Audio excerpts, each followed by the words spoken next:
Fire mateys.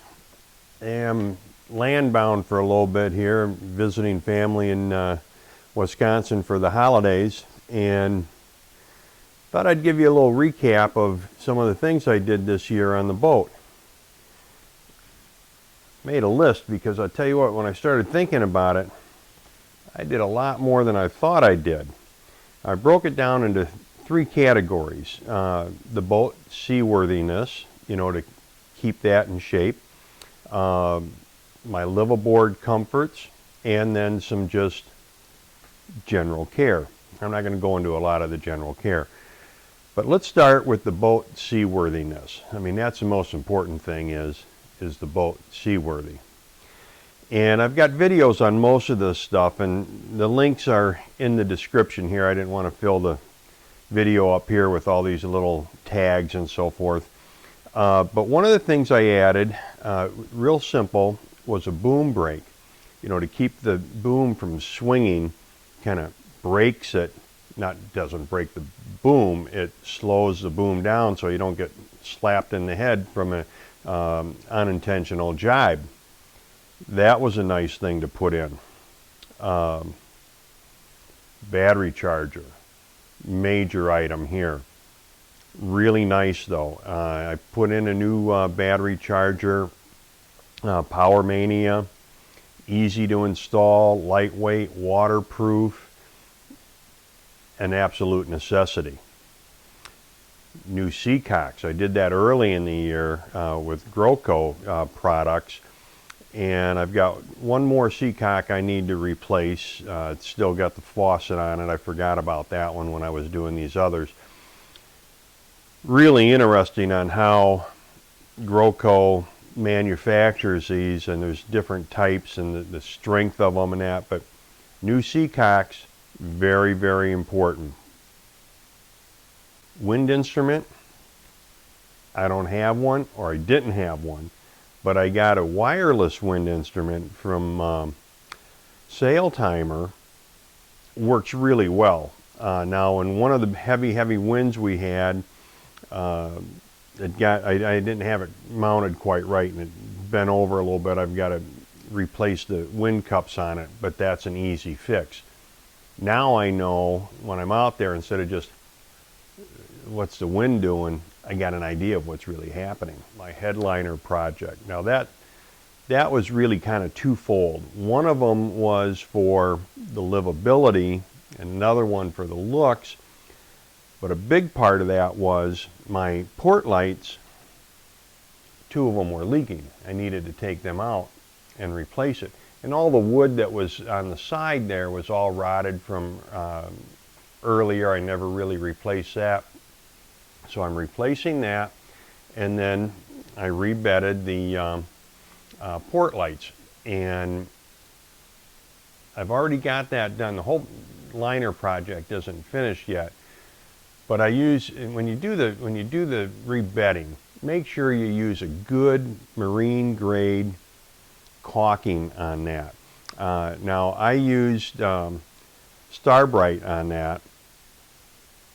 Great product, and we've had some really hard rain since I've rebedded the port lights. No leaks. Good job. All right. Oh, another really important one, a new tiller. Now I got this tiller from anytiller.com. I mean, when you look at my old tiller, I mean, one time I thought it was just going to snap off. I mean, it was just so old and rotted and corroded, and it was terrible. But look at this tiller.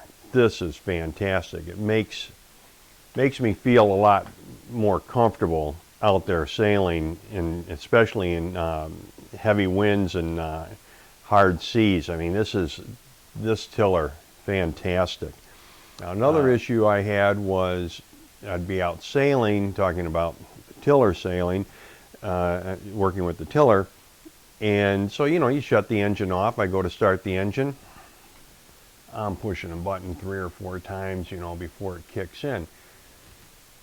Now I know from past experience that usually means the starter is going. So rather than wait till it went totally, I took it out, sent it to Tri-State Battery.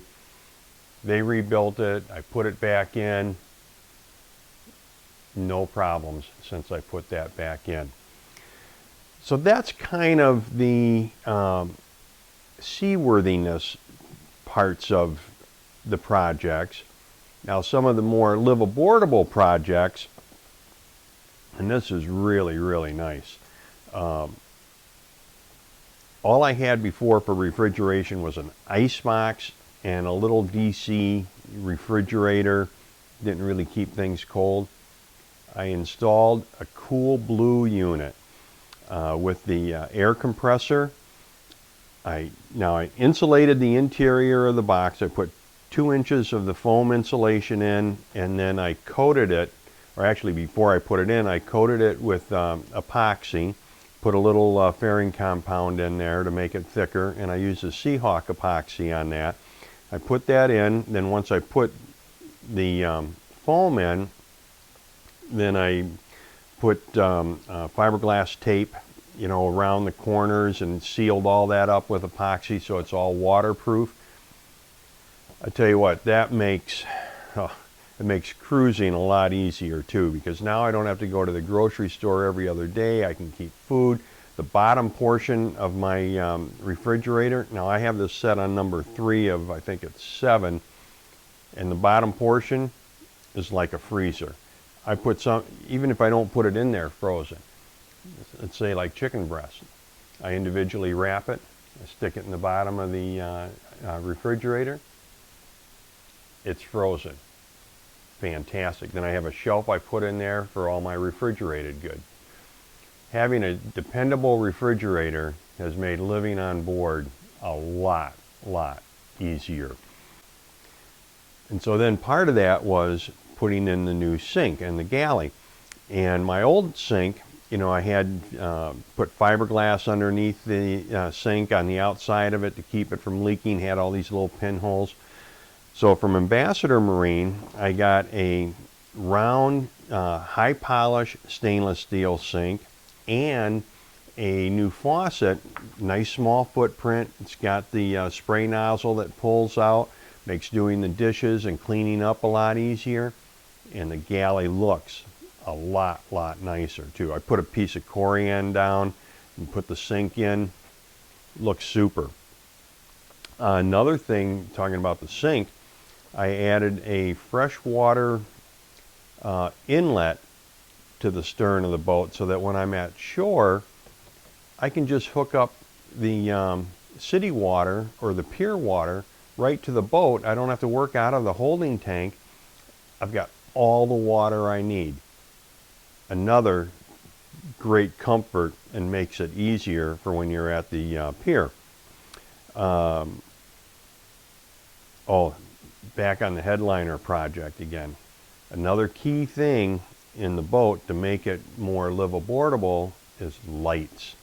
So from Hella Marine, I got 2 strip lights that go down the center of the cabin. And then I have a chart light. Now I know in the video I called it a map light, but it's a chart light. And the way that works, it's got a 16-inch neck on it. And so I have that mounted and I can move that over, and shines down on my computer for my work. LED lights, virtually no electricity being used, DC power being used. It lights that boat up. Man, oh man, is that nice and bright. And these also have, you switch them over and you can have red lights too. So for night cruising, that was very good. And then, now not so much for sailing, but you know guys, I use the drone for a lot of my videos, and I'm registered with the FAA as a commercial drone pilot, and I've got my private pilot license. But one of the requirements is you have to be able to communicate to air traffic control if you're within 5 miles of an airport. So from Yaesu, I got a handheld airband VHF. Makes life a lot easier. Now on the general care, you know, that was You know, washing and waxing the boat. Again, Starbright products. Been using them for years. You know, and here's the thing too about washing the boat. It's not just for looks. It's good for the boat. And when you're down there, I'm scrubbing around and around the stays, and I happen to notice a couple of those little O-rings that pins were missing. So that also gives you an opportunity to kind of inspect the boat while you're cleaning the boat. And then I did some varnish projects. Again, I'm using the standard or the Seahawk Captain Jack's varnish. Really works nice. It's getting to look really nice in this boat. And let's see what else I got here on the list. Well, I think that pretty well covers it. You know, and I think if you sit back, get a glass of wine, relax a little bit, think about some of the projects you've done on the boat. If you made a list, you'd be surprised at how much work you actually do and the improvements that you've done on the boat. You know, as you're doing them, you don't really think about it that much. You put this together, you guys ought to give yourselves a hand. Yay! Good job on the boat, guys. Well, until next time, happy and safe boating to you, your family, and friends.